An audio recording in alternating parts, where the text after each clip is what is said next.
saw the humiliation sa face ng bata. Gusto ko sabihin sa kanya, itong relo ko na lang, relo ito ng Vice President, ito relo ng Presidente, pero I hope this will do. Gusto ko sabihin sa kanya, yung batang yan yung magpapakamatay para sa bayan natin. Nag-aaral yan ng 4 na taon, naghirap yan ng 4 na taon, walang tulog araw-araw para mag-training kasi mamamatay yan para sa bayan natin.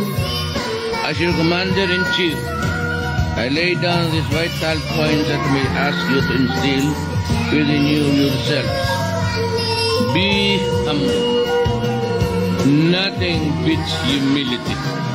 Always remember that the rank, authority, and trust of your subordinates and the people that you serve are born out of respect for the office that you carry.